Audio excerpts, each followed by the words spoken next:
Wawesh Mjanja. We also played Niwa Weru by Wawesh Mjanja. And of course, we had to play Homesick. For all of you who have been out there, I was talking to a friend of mine the other day. With everything that's been going on in Kenya right now, especially with the whole passing rest in peace of Mr. Raila Odinga, they were saying, we really miss home right now. At this moment, we miss being in Kenya. So I had to play this record, Homesick, for you to get that feeling. When I first heard like Homesick, and I was listening to it, I was like, yo, this guy, Murimi, sounds kind of like Wyclef. Wyclef John back in the days. I was like, did Wyclef get on this record? They were singing in some Swahili there, putting in some tunes there, but no, it wasn't him. It wasn't him. Someone else sung on that record, but it was a hot record that came out. The other person that we played today was, of course, the great Miss Marcy Myra. She had this record called Sitaki. Sitaki, Sitaki, Sitaki. The one with K South flavor. And everyone who remembers K South flavor, that's Doobies, aka Abbas Kubaf. And of course, Mr. Bamboo himself, So it was a great record. Had to bring that one back in. And here at Icon Radio, we have this thing on the Vote. We'll get into it later, but it's called the Vote Cypher, where artists come and represent and show their skills on the mic. The beats made truly by yours, the beat maker, not the beat taker. Yeah, so we had an artist from Tanzania called Mula who came to do his cipher on this record alongside our great Jirongi, Wrong G, or as I call him sometimes, G Baby. Yeah, he was on that record. So it was an awesome record they put together. We're loving the music. If I go back in time, I remember. Let me go back to Owesh when he brought out Mjanja. So today I said, hey, I'm going to give my own stories about what I feel, how the Kenya music industry is. Today it's about the beat maker. It's about me. In case you want to know about me, today you're going to get to know my story. So Owesh, actually, I met him when I was in London. When I was off going to the UK, there's a friend of mine who's also a producer, and he played a big part in the Kenyan music industry over here, and that's of course Ambrose Akwabi. He's called him DG, Mandugu Digital, him and Shaki. So it's like, yo, when you get over there to the UK, let me link you up with my boy Sir Prestige. In case you don't know who Sir Prestige is, let me educate you who Sir Prestige is. Sir Prestige, aka Patrick Waweru, works at BB1, BBC One Extra, massive producer over there. Has put a lot of Kenyans on the map, and yeah, he's my boy. Sometimes we don't agree with each other, but that's how it is in the music industry. But one thing I respect about him is that he's put a lot of people on. He's helped a lot of people grow. Also at BBC One Extra, there was, of course, DJ Edu. In case you don't know DJ Edu, he was also linked to Homeboys over here. He had his own show. He has his own show over there, doing massive things. Doing massive things. We have Kenyans out there who are representing. So back to Sir Prestige. So Prestige, when I got in touch with him, he's like, and I told him, yeah, this is what I'm doing. Ambrose linked me up to you. He was just like, oh yeah, I'm working on this project right now called Watu Wangu. So Watu Wangu, what it was is it's a project that was based in the UK, bringing Kenyans together. Kenyans who are in the music, whether you're a producer, whether you're a DJ, whether you're an artist. So we did a mixtape called Watu Wangu. On Watu Wangu, this is where the story becomes interesting. So he tells me there's this Kenyan artist that he's managing. This Kenyan artist is based in Sweden. Welcome to hearing about Wawesh. Yeah, we call him Wawesh Mjanja because the first record we heard was called Mjanja. So Wawesh at that time is recording his music and putting his music out at that time. Well, when I heard his record, I felt it was quite good. I loved what he was putting out. It was different. This is around, if I'm not wrong, it was around like 2007. If I'm not wrong, that's when he was working on his record, and he had quite a few songs, and he was actually on the Watu Wangu project. You know, he's one of the guys who had a couple of songs. One day I'll look for a mixtape, make sure it plays here on Icon Radio. So we had all kinds of different artists. There one of the artists that was there that came back to Kenya around the time I came back was Levi Seal. We call him, man. Gideon's Revolutionary Soldier. Yeah, GRS. Levi Seal. Top artist, you know, raps and is a dancehall and reggae artist, has recorded with some of the top guys out there like Luciano, you know, has done top international records. So Levy was on that project. I was on that project. There's a guy called Demora who's on that project. There was a lot of guys on that project. I think in total we're probably like about 15 or 20 people on that project, you know, but that's when we met Wawesh, you know. Around the same time, Wawesh decided that he's coming back to Kenya. He said he's coming back home, finally. He said, Narudi, Rudi home. So he comes back, and they come back with some prestige. Now, this is where the story, a lot of people, this is the vault. So I'm giving you gems from the vault. Probably people don't remember, and I'm letting you know how things happen. So that time, he comes back home to do some interviews. And guess who interviews him? Yes, that is our queen herself, Myra Maloba. She interviews him on his music. From what I know, well, I won't tell the whole story. She'll tell you her part of the story. But the record, Mjanja, did very well. Around the same time, I came back. Back home. I'd been out for a long time, and I just like, people always ask me, why did you come back home? And I said, because I wanted to. Kenya's my home. Why Nisirudi? Yeah? So I came back. And that time, the record was blowing up all over. Now, around the same time before I came back, I was linked up to these artists, and I've said this story before, but I was linked up to these artists who were doing big, massive things in Kenya, the hip-hop circuit. And that, of course, is Ukoflani Mau Mau.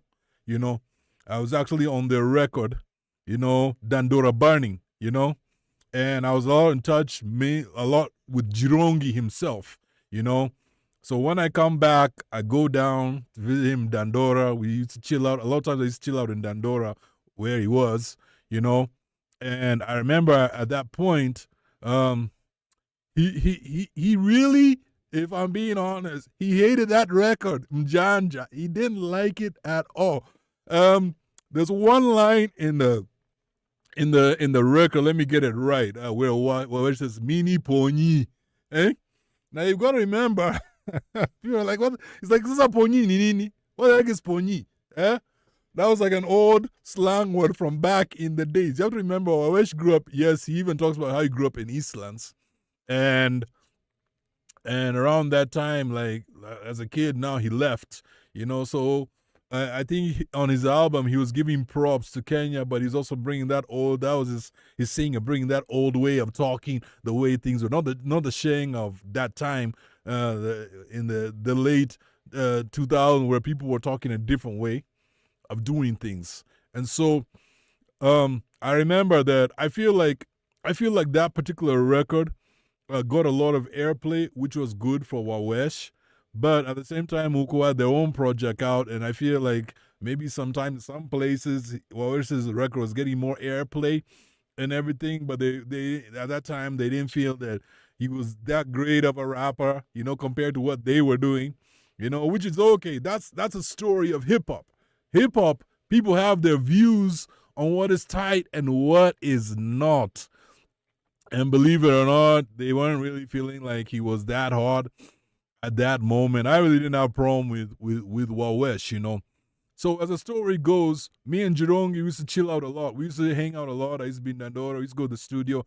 That time I didn't set up my studio back home. So he would tell me, I'd play for him some beats, and he was just like, yo, we got to record this. So he's like, I have a boy of mine who has a studio in Buruburu. And I was introduced to a very good producer, and his name is Nick Punk. So Nick Punk, we go over. Now, I want you to hear this story. Me and Jirongi go over to Buruburu Shopping Center, where the studio was. Remember, before that, the project for Cleo Chahaki had already come out, you know. So it's another project that was big, you know, and we'll get in that record process later on. But we go over there to the studio, and who do I find with Nick Punk in the studio once again? Goodness. I find Wawesh ako hapo kwa studio. Yeah. And the first thing, he's with some other artists, some other four artists in Kenya. Now, you won't believe me if I tell you this story, so I'll tell you in a way that you may understand. So I see him with four other artists in the studio. Young guys who are just trying to do their African soul and kind of music that time. Guess who those artists were? Well, let me cut the long story short. Those four artists that were there was Sauti Sol. Sauti Sol were just beginning their career in music. And the first thing when Wawesh sees me, he says, Beatmaker, have you come to steal my job from me? I was like, no.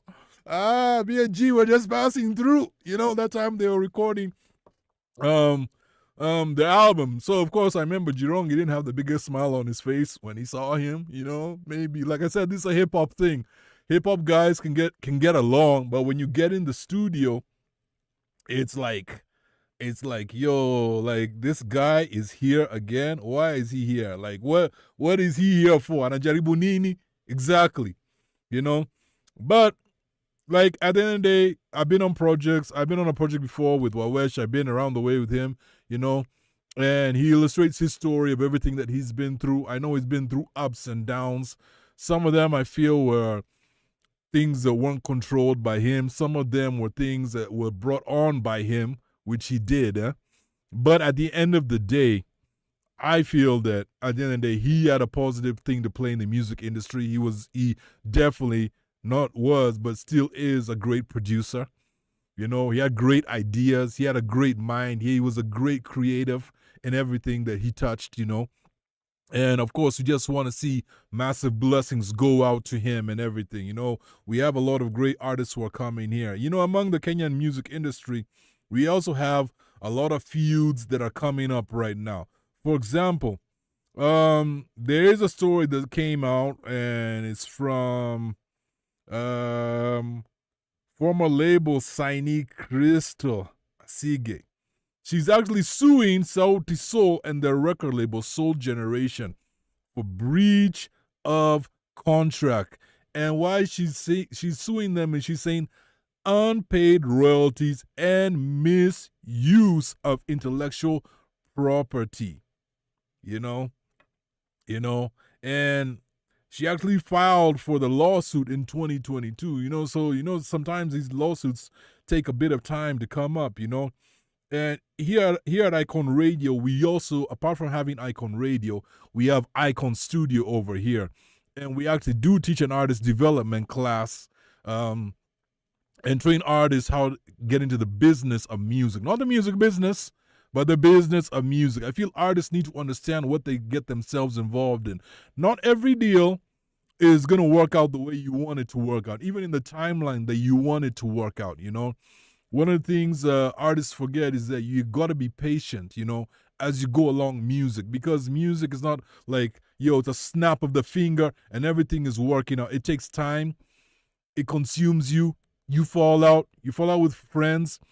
If you look at most of the groups that have come up over history, some of those groups are not even talking right now. A good example is a R&B group, En Vogue. You know, they fell out, and it's usually over a business thing. So it's important for people to understand the business, you know.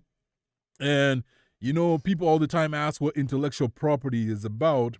It refers to the creation of the mind that are protected by law, giving creators, you know, exclusive right to use and profit from their work.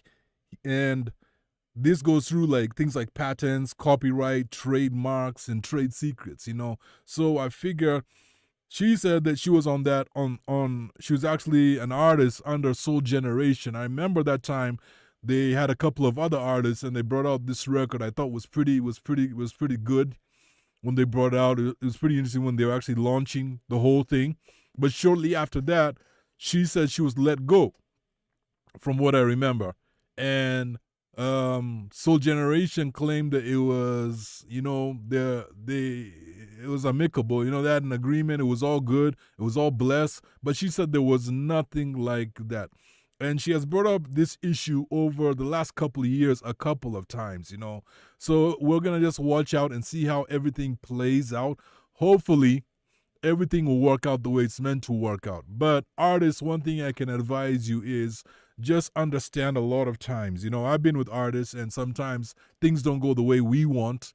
Sometimes it doesn't come from the label. Me having label also doesn't come from the label side the way we want things to go. From the artist side, it doesn't work out the way they want things to go out. And I feel like sometimes there's got to be that understanding, but sometimes it's just good to figure out things together. Sometimes if you can't figure out together, then you get other minds in place that can help bring that balance so you can figure things out together. So I wish them all the best in everything they're doing.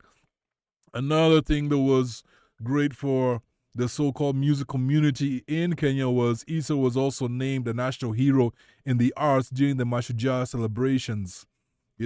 And a lot of people feel it's been way over time. He should have been. People keep on saying Issa, Issa, Issa, Issa, Issa. Shout out, rest in peace where you are, Issa. You've gotten your flowers. And like I've said in the past, I had a chance of working with the early Issa as one of the first people that actually produced him. And one thing I can say about him is that he was dedicated to his craft, what he believed in. He was dedicated, and he had all the zeal, all the energy. So when people still play his music till today, they remember his music. I feel that is his legacy. That people are still talking about him. They're still singing about him. They feel like, okay, this was an awesome artist. He definitely was doing his thing and continues to do his thing.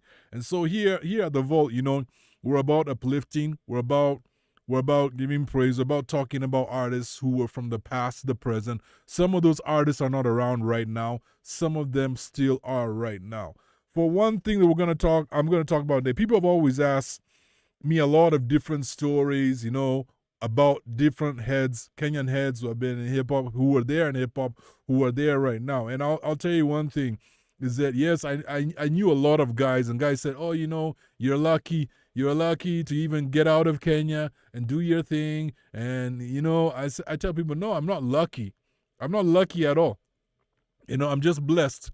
God blessed me, and He blessed me. And I learned a lot from what I did. I learned a lot from other people, As I was starting out in the music industry, I started out when I was quite young. I was like about 13 years old. I was already doing in the music industry. And today I said I'll give my story about where I've come from and how music has affected me. So when I started out, because people always ask me, where does the beat maker come from? Before the beat maker, there was someone else, and I'll explain to you who that person was. Before even the whole thing of beat maker came along. And what happened was when I was younger, still in school, like I used to love playing sports. I used to play basketball. I used to play football, rugby. I was in all these teams. Believe it or not, when you look at me, you can't believe it that I played all those sports, even hockey. And I used to captain a lot of those teams. But they say when music grabs you, like how when Bob Marley said, when music touches, when it hits you, you feel no pain. It's just something that takes over your body. So when I was in this school that I was in, I remember there was a group of guys that used to always sing every Wednesday at assembly in the DH in front of the whole school. They used to sing. And that time I was still playing in sports teams and everything in the school I was in, And I remember at that point, it's like it just grabbed me. Now I grew up in music. I grew up in a musical family. I have relatives who are musical, So I grew up singing from the time I was a young kid, I grew up moving around, even singing in different places. My dad at that time was running a church and we were abroad, so me and my oldest used to go around singing. So I grew up singing, but then when sports came in, I just felt more aligned to the sports than to even being an artist. But as I met these guys that I was with in school, it's like I just loved how they were doing what they did. And I said, let me join them. Let me join them and be part of them, you know. And I forgot all about I left sports alone. I used to occasionally play, you know, on the weekend, but I never went back into joining teams again after that. Because at the same time the people in school are going to play sports, at the same time me and the group that I was in was practicing. Now these guys used to love singing at that time a cappella music. A cappella was humongous, you know. It was humongous, you know, at that time. And it's like I remember there was an a cappella group in America. They were called a cappella, you know, and they had this record, and it was called He Gave Her Water.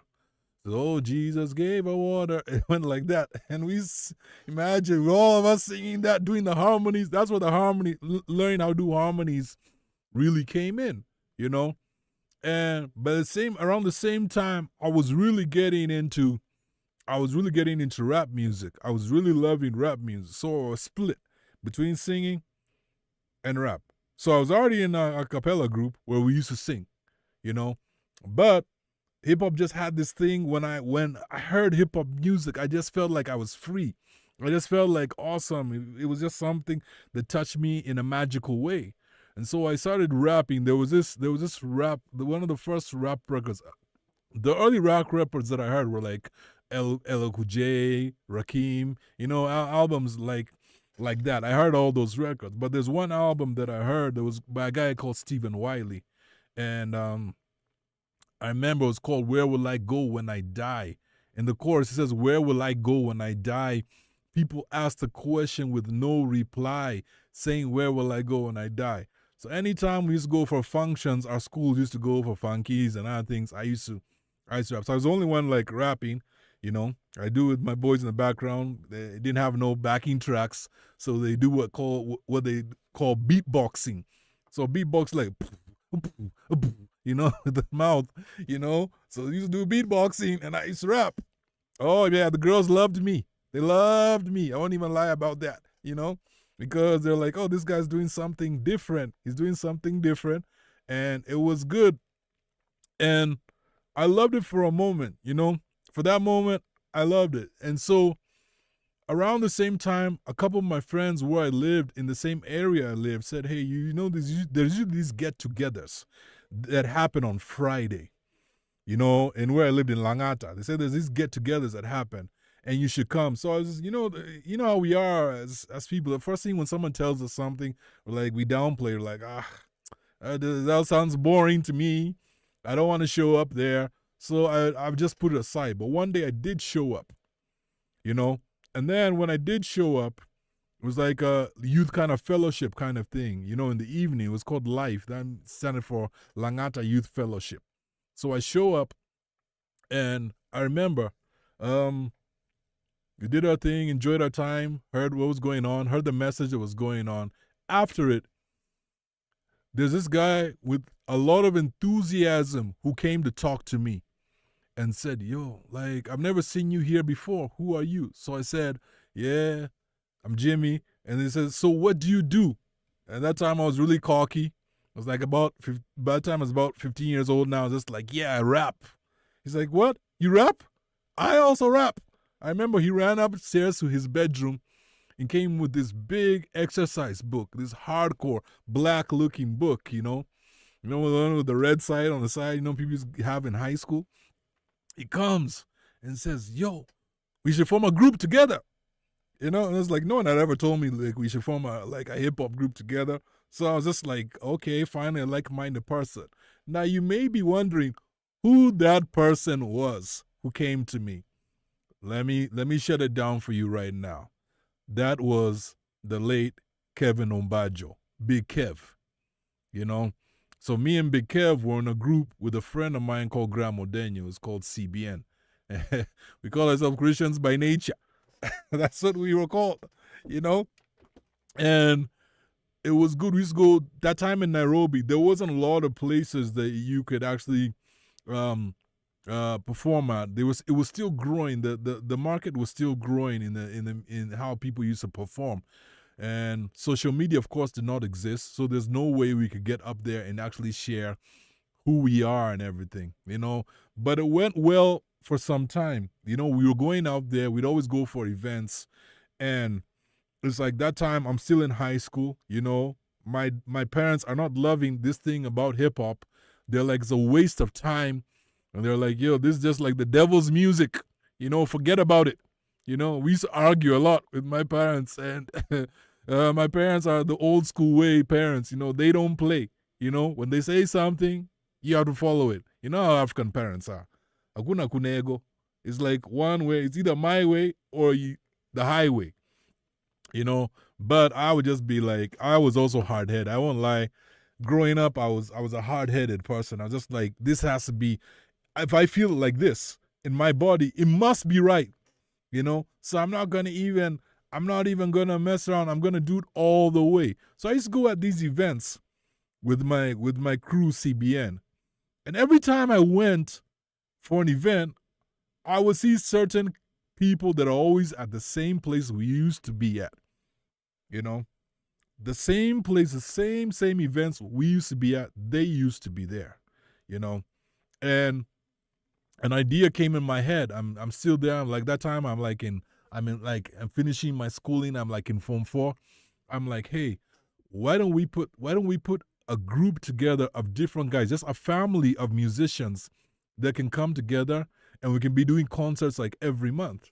So I remember every time I used to go, there was this guy that I used to see. He had a group called Basic, and that standed for Brothers and Sisters in Christ. He was called Joe Kuria, and so guys used to call him. He used to go by the name Yo-Yo. Now, don't get it wrong. It's not that he liked a yo-yo. No, it's because every time he got on the mic, it was like yo, yo, yo, yo. So it was called Yo-Yo. So I shared with him that he's the first person I shared the idea with. Now remember, it was a group. I didn't share with anyone else. I shared it with him first of all, and he loved it. And we talk about like how can we make this a reality. At the same time, I see another guy who was always there at all these shows that we used to go for. Now that was Big Ted. Big Ted was in a group called Clip. They were like 3 guys if I remember. And he's still the same, pretty much. The Big Ted just looked different back in the days. I was tall, busting guy with a lot of energy, And I said, hey, I told him the idea after telling Joe. And then I was like, I'd like us to have a meeting and come together. Now, remember, I'm in a group. The only person I didn't tell this idea to, and I told them, you can bring other people that you can have the meeting together. The only person I didn't tell was Big Kev. Because I didn't know how he'd react, because I was already in a group. So I felt that he felt that I would be dumping what we did together and leave him, So I remember the day before the meeting, and we had nowhere to meet. There was nowhere we can meet. So I was even thinking where we gonna meet. But the day before the meeting, I told Big Kev, hey, this is the idea I was thinking about. And I'd like to get your opinion. And Kev said he loved it. He said, come, let's meet at our house in Langata. So that's where our first meeting. So there was me, there was Big Ted, there was another guy in our group called SOG, there was Yo-Yo, of course, there was another guy that Joe used to rap with, John Gugi, a.k.a. We later called him K. Jamarima, he was there. So I think in total we're about like, that first meeting we're like 5 of us, Later on, we formed the name that day of the group that's called Rap Community. Now, there's been a lot of stories about myself in the industry plus the guys I was with, and a lot of times people get the story it's incorrect. I'm actually the one that formed the group, and got guys together with Joe originally, yeah. But I've heard a lot of people talk about us. They say the way we changed the music industry in Kenya in the positive. Now, you remember this, when we came together, it was 1995. That's when we came together. We were still teenagers. We're young guys. If you look at me, I was very skinny then, looked very different, like you wouldn't believe it if you saw me there. But one thing I had was a lot of energy, a lot of zeal. And I feel like for you to make it in the music, in what you do and what you love, if you're a hip-hop artist, you're a rapper, you're a singer, whatever you do, you've got to have that zeal. If you don't have that zeal, you can never go anywhere, So we had a lot of zeal. It was a different time in Kenya. In fact, I remember the first time that we got on the mic, it's like, and we decided we're going to get on the mic, people thought we were crazy. But before we got on the mic, we realized we didn't have enough people that we wanted to form a group at that time. Back in the days, it was all about having a crew. Right now, if you look at artists, they're all about being individualistic. They're all individuals on how they do their music. Back in the day, you needed to be part of a group. That's just how survive. That's how it was. So I remember in the meeting, Big Ted says, "Hey, I have a friend of mine. I think he's a really good rapper, and I think he can come and be part of what we do." So Big Ted brings a guy along for our next meeting. This is a guy. This is AKA Sakute Jelwa Ghana. Ever heard the song Manyake? Much later on, that was the guy. At that time in Kenya, there were almost very few Sheng rappers. That time you didn't even hear about Kalamashaka or any of those guys that people talk about. Like, you have to remember, this was 95 December. That's when we formed. At the same time, we realized that it was like a sausage fest in our crew. There were no women, not even one lady in the group. So I knew this girl from back in high school who was a rapper. But we kind of had a disagreement at one point, so I told my boys, I can give you her number, but I can't bring her in. You guys have to go and talk with her. They met her. They loved how she rapped, and this was MCLC, Linda Chemutut. Later on, she's one of the few female rappers in Kenya that people still talk about today, who literally took over, and changed the way the game is for female rappers in Kenya. You have to remember, this is way before the Nazizi and all those other artists that you've heard about. This is way, way before. There were actually almost very few. There are a few other rappers that were female artists in Kenya, but there weren't that many. So when we brought her in, it was a balance. It was done. But the first time I remember we got on stage, and like I said, rapping wasn't really a thing that had grown in Kenya at that time. There were actually more guys were doing probably dance hall, and they were doing they were singing, then actually rap. Rap was still growing at that time, and it's like when we first performed, people were stunned. They looked at us like, are we insane? What are we doing? It doesn't even make sense. And the first time we got on stage, we had this track that was like this backing track that I think was almost like 7 or 8 minutes. We didn't know anything about verse 1, verse 2, the things that we teach about even in artist development here at Icon Studio. We didn't know anything about that. We didn't know how to put music together. We just knew that we loved to perform, and that's what we did. And everyone who knew us would look at us and be like, these guys are insane. They're crazy. They're rapping. They'll never survive. But let me tell you, sometimes the thing that people diss you for the most in your life becomes a positive thing for you. And it becomes a positive thing for you. And you can change a situation. You can change people's minds by the self-belief that you have in yourself. Around the same time, there was a guy who was known to be like an icon in the music industry, who saw us performing. And that was Mr. Pete Odera. Now, I'm going to take a break as we continue, and I'll give you the next part of the story. Don't want to rush you with too much knowledge, but we're here. We're here on The Vault playing Kenya hip-hop all the way as I give you my story today. It's all about the beat maker and the Kenya music industry. So stay blessed as I continue. Plus, hey, I have some big gems that are coming your way, things that you don't know about. But I'm here to let you in on them today. So I'm sure you're going to love it.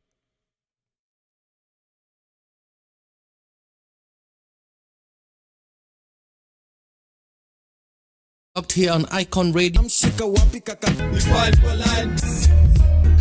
Matalipa madeni tunalala. Kijana na wakumbule bahari yetu. Mtaita na leo kamluya speedi nipe chai. because at the end of the day, they have their own. Yeah, we're back again. This is The Volt with the beat maker, not the beat taker. 10 fingers in the air. That's how we're presenting. Kumi, kumi, kumi. If you don't know, you better ask your mama. Or ask a kinyi with the good hair. Hey, hey, hey, hey, hey.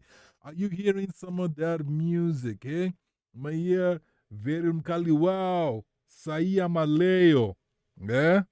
That was featuring Kenrezi, you know? It's good always when I hear female artists. I'm one person who believes in empowering female artists. I've worked with a lot of female artists because I believe in empowering female artists out there to do their thing. So in Kenya right now, we have a lot of females coming through, a lot of ladies coming through and putting out records, you know. That is an awesome thing, you know, because at the end of the day, they have their own story.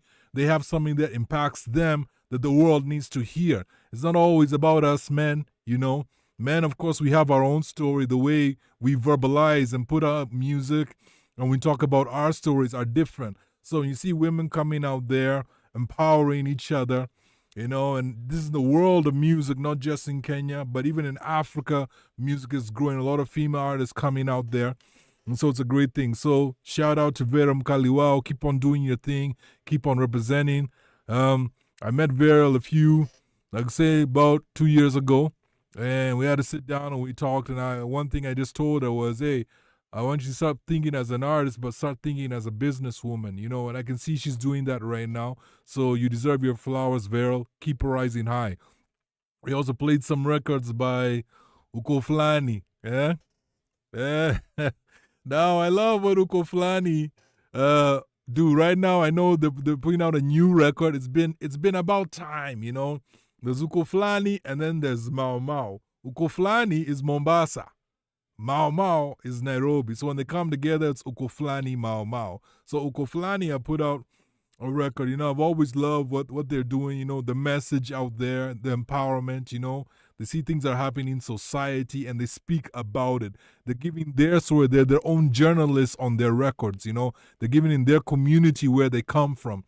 And I feel that's great. Also, it's great what Mau Mau have done, you know, also, you know, all the records that they have put out, you know.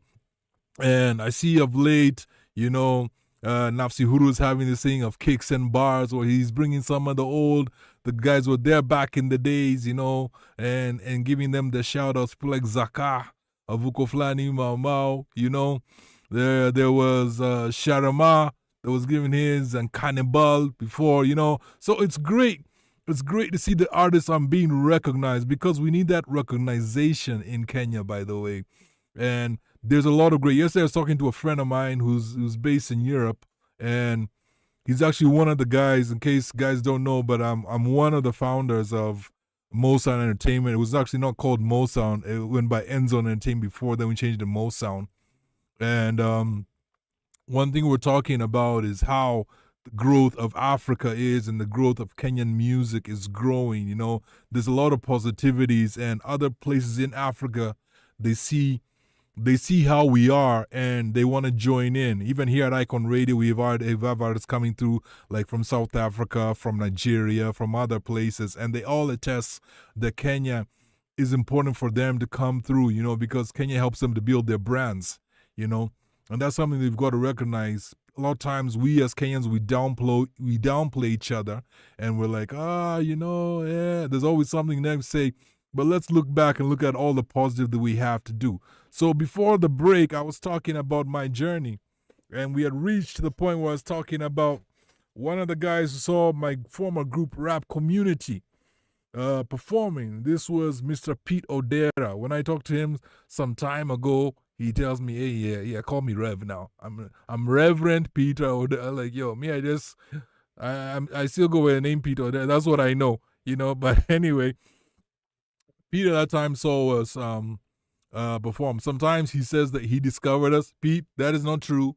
You did not discover us, you know, but you came through and you joined us and you helped elevate us. Now, Pete was in a group called Heart Ministries, you know, And Heart Ministries was a big group that changed a lot of the pathway of how Kenyan music is done. So there was Pete Odera there was Ted Josiah there was a late Sally Yugi and Esther who was there, and Pete saw us and he's actually introduced us to quite a few people, like we were endorsed by NG magazine, that's New Generation magazine.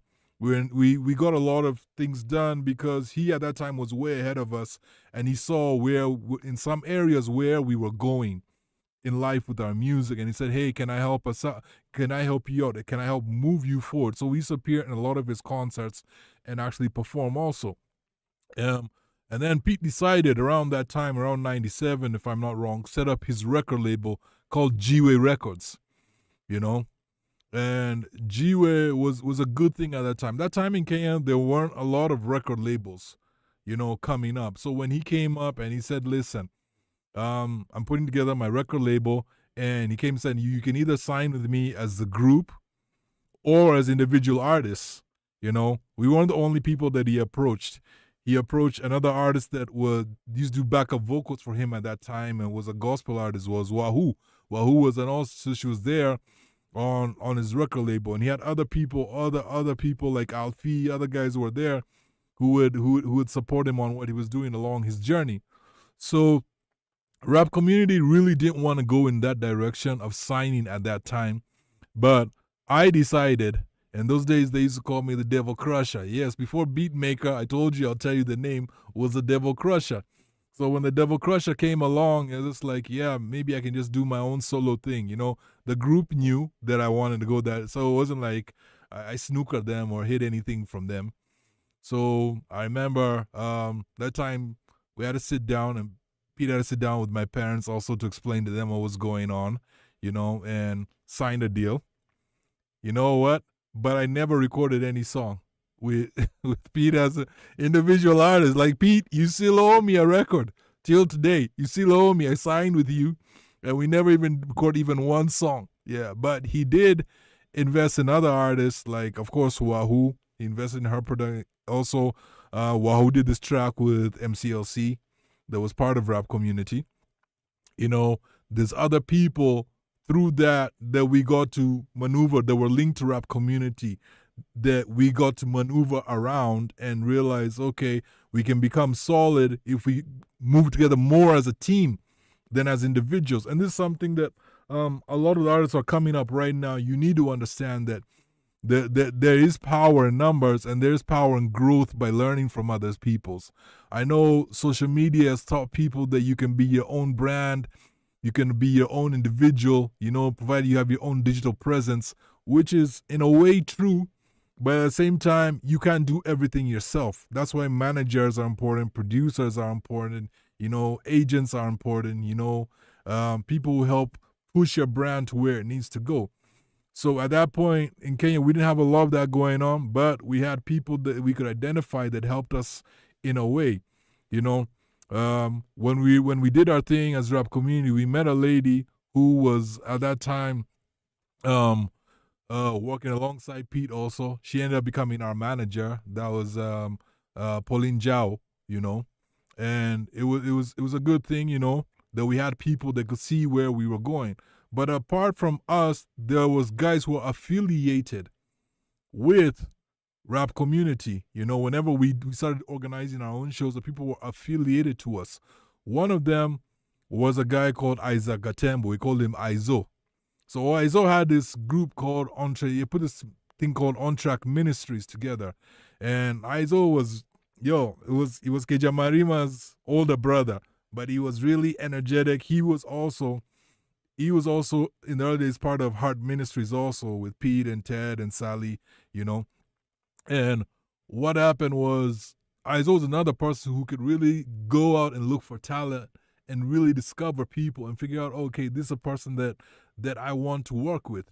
So when we used to do our shows, we used to go with Aizo. A lot of times we used to all travel together. So when people see us, they say Rap Community had like 40 people in the group, because there was Aizo, there was these dancers called Heart and Soul, We had all these people that were around us. So, but we were only 7. To be realistic, we were only 7 in our crew, apart from the dancers that we had, So I remember we went for this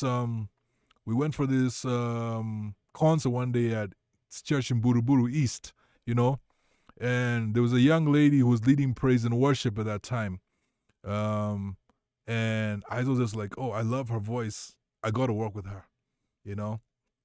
And this artist was known as that time she called herself Eva Mutuko.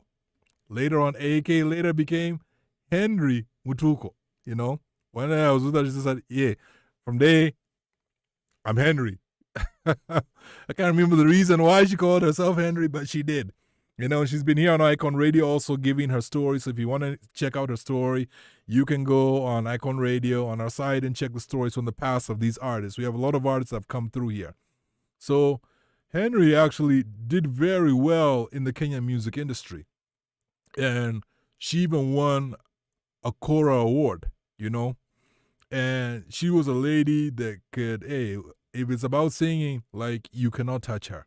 Like, her name still comes up till today. People start asking about her. And she had a song that was produced by Gabamondi, because Gabamondi also used to produce me as an individual artist. You know, he's awesome producer, great producer.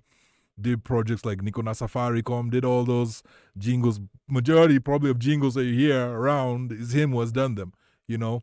And Gabo, as you call it, produce, you know. And I'm actually singing the bass part on her song Nakuitaji, which he produced, you know. And so we had this movement of artists that would come around us, you know, and we would just feel like we got to merge together and build something wonderful. Now, was it easy being in a group? No, it was not easy being in a group, because people have different views of life on how they feel they need to move, you know, and how they need to go. So being a group is not easy, but you ask yourself all the time, what is your goal?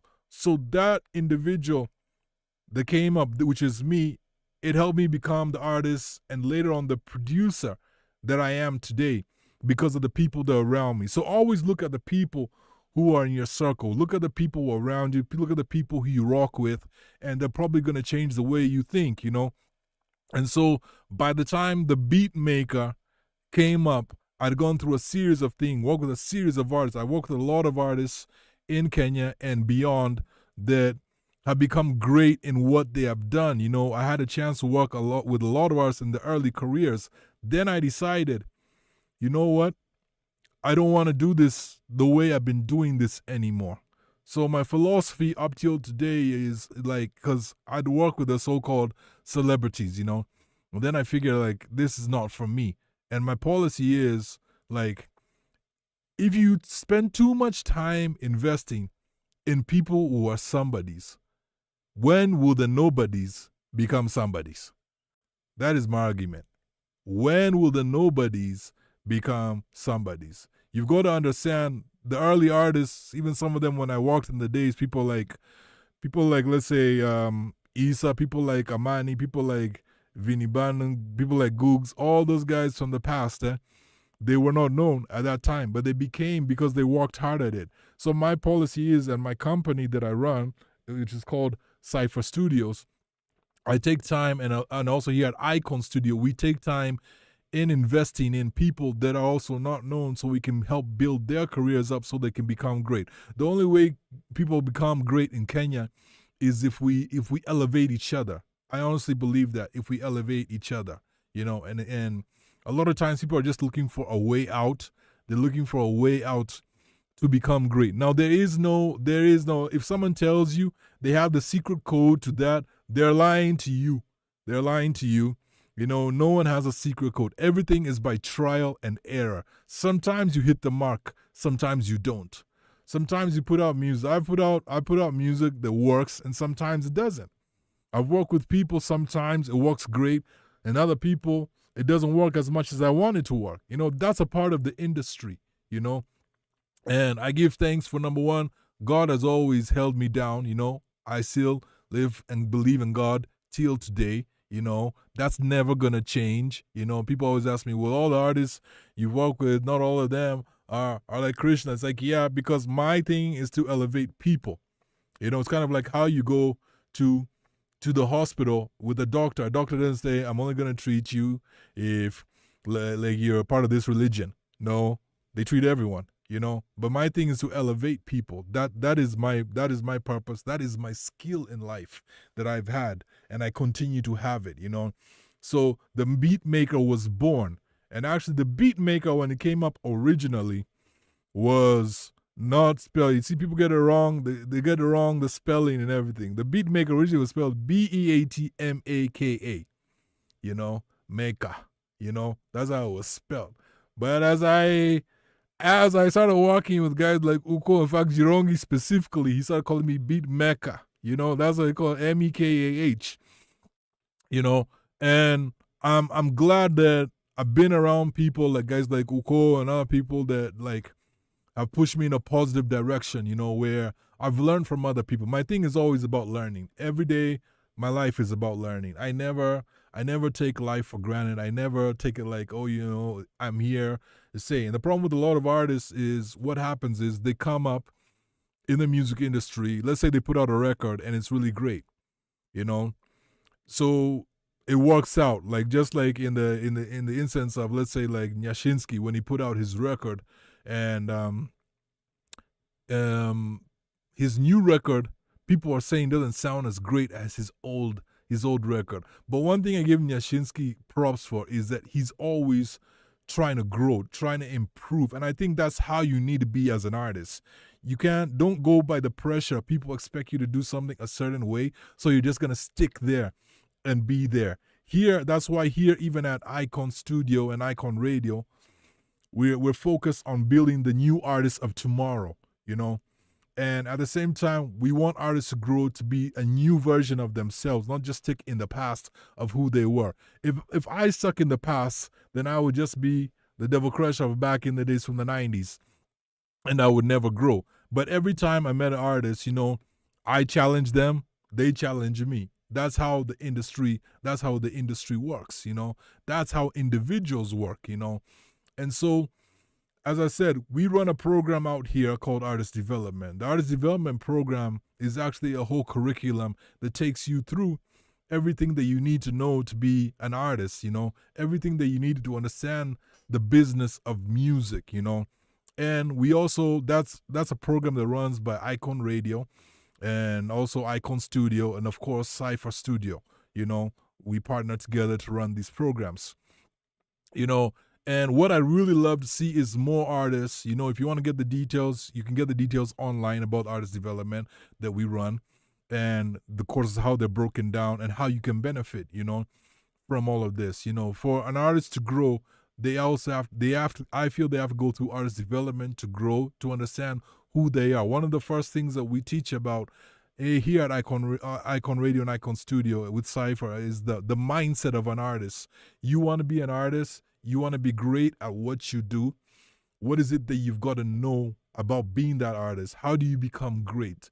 Just because people tell you you're great doesn't mean that you're great. I've had a lot of people around who want to bring groupies into the studio when I'm recording. I'm like, heck no, you ain't bringing no groupie into my studio. Because those are the ones who are shouting in when you're recording. You've not even recorded the chorus. You're still in the recording process, and they're like, "You hit, you meshika." How do you know? So for me, I always feel like the number one thing that you've got to be is focus. Whether people are singing your praises or they're not singing your praises, you got to be focused, and you'll be great. Today we played a series of music. From guys from the past, guys like we played Wawesh, we played Ukoflani, we played young artists who've come over, who people like Veram Kaliwao. We have artists that we played, like Mula from Tanzania, and there's a lot of artists that we're still gonna play as we go on, as we keep on going on through the vault. So you keep on hearing about how this music's created, Now, at the end of the day, if you're just out there trying to be an artist to make hits, then you've already lost. I always tell people, don't focus on making hits. I know the industry is full of, labels are full of like, you got to make a hit. You got to make a hit. They pressure you to do that. But it's not about making hits. I always tell people, focus on making good music. It lasts longer, at the same time. We're in an era right now of of how does the Kenyan music industry, how is it going to grow? How is it grow? You got to remember the Kenyan music industry is not just focused around Nairobi. When we talk about the Kenyan music industry, it's the whole of Kenya. And there's a lot going on. There's different sectors that are bringing out awesome music right now. We're an awesome country. We have a lot to do. And here at the Vault, we're about promoting artists. Here at the Vault, we're about promoting hip hop to the world. We're about promoting Kenyan hip hop to the world, you know. And so if you're an artist out there, you know, you feel like, hey, you want people to get to know your music and what you are doing, you know what? I'm inviting you. Come on the Vault. Come hang out with the beat maker. Come, let's make it a date, you know. So we can tell everyone that what you're doing, you know. But even when we put you out on here on this place and you come on the Vault Cypher, the Cypher where you show your skills, it doesn't end there. It means you got to keep on working. You got to keep on working every day to make your music great. When we look at certain artists that are out there in the Kenyan music industry that are great up till now, is because they put the time in and they keep on putting the time in. They keep on aligning themselves with people that they feel can help them get to where they need to get to, you know. Right now also Icon Radio, we're aligned also with Talanta Mtaani that has come up. Now, before I wind up, I'll give you a short story. So I know the head of Talanta Mtaani. I've known him for many years. That's Mr. Morris Okoth, you know. Morris at one time, I always tell people this, was actually my lawyer, you know. Like when we were making a transition we went from rap community and formed another group called Mabjalia. And when people started breaking up from that group and doing their own things, like Big Kev, Big Ted, they started doing the beauty pageants and everything. And then they had teamed up with Dimples Entertainment. Now, Dimples Entertainment were behind the beauty pageant, and they had a lot of artists that had lined up with them, and they're doing shows. Guys like Issa were there, Vinny Banton, Amani. There were a lot of guys who were coming up at that time. And at that time, we were no longer, and groups come to an end. So our group was coming to an end. You know, it was just that season. You know, there's a time, the Bible says there's a time and season for everything, you know, under the sun. Our season was coming to an end, and we knew it. And I had no issues with it. Most of the guys didn't have any issues with it. So it was time to move on, you know. And around that time, Morris Okoth came and said, hey, you know, like, why don't you, because me and Johnny were thinking, like, Kejamarima, how we can set up our own business and do our own things. We had already started doing things together. Like, Johnny already got into DJing and started doing his thing, and we had a show on another radio station in our, so we started doing our things. And Morris actually came and said, hey, why don't you guys set up your own record label? I see you guys are energetic. And Morris always had a lot of ideas. Up till now, when you see him on Talanta Mtaani, he's still promoting the youth. He has a lot of ideas, you know. So even then, he still had a lot of ideas. And me and Johnny actually registered our record label. It's called New Jam Records, you know. So New Jam Records, if you look at some of the early recordings that I did and I was working on with people, like you see that's New Jam Records. New Jam Records was aligned with other people, like guys like Ambrose. That's how guys like on a project that I put out, you find Kantai is there, you find Bamboo is there, you find a lot of other artists that are there. You know, that was New Jam Records, you know. And so my thing in life is always align yourself with people who are going to show you a direction of how to go about things. Now, it doesn't mean all the time when people give you ideas that their idea is right. No, it doesn't mean that. It just means they may have an insight of something that you haven't seen. Now, along my journey, I've met a lot of people, both here and abroad. And a lot of those people, I'm still in contact with them till today. We talk all the time, and they give me ideas on, like, hey, you're pushing this brand, you're pushing this music. They give me ideas of how to go about things. We also, as us older guys, we also talk with younger guys who understand the way the social media market operates, you know. Like, we can't say that we're the gurus at TikTok. Like, I always laugh and tell people that you're never gonna find me out there as the beat maker doing a TikTok dance. It's impossible, you know. That will never happen. Maybe I'll like shake a shoulder, an arm, but that's about it, you know. So, but there's young guys out there who have understood how to go about this. You know, they've understood the platform. we are in our older generation. We know the other side of how to push stuff, And so minds have to come together to work, If you're not coming together to work with people, you're not growing. And if you're not growing, where are you going in life? So today on The Vault, I just wanted to give you a few stories. I can't give you all my stories. They're gonna come later on. Like I said, I know where all these bodies are buried. Once I start to tell you stories about people who have been in the industry, people that you actually know, you begin to realize, but I hope that these stories challenge you and they make you great at what you do. I hope you're listening to the music that we put here out on The Vault. You listen to the artists and what they're doing, both from the past to the present. We're all about embracing the newer artists that are coming out right now and what they're doing and their sound. And we're also about promoting the older artists and what they have done.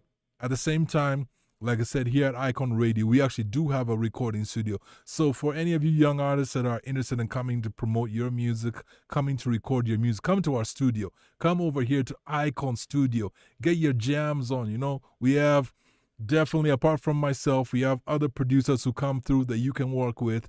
If you're a producer yourself and you need that space to come and just record your music, you have your own artist, but you don't have a studio, you can come over here, we'll work it out, put you out on the map. So today I was just sharing a bit, now you know a bit about the beat maker, you know a bit about the Devil Crusher, you know a bit about Jimmy. Those are all, the same person, People said that I played a big part in helping a lot of artists in the Kenyan music industry, and that's also what The Vault is about, bringing these stories from the past. But I'm also about representing the newer generation that's coming out. Icon Radio is about representing the newer generation that's coming out and what they're doing right now, And so give us a shout out. We give thanks to every people who always tune in. Remember, it's Kenyan hip-hop, Kenyan music to the world. This is the plus, the 254. That's how we're representing, So stay blessed as you go through your week. Stay blessed as you remember everything that I've said today, and we'll be back next time. Shout out. Remember, hip hop, as we say, ni culture ya love, usisahau.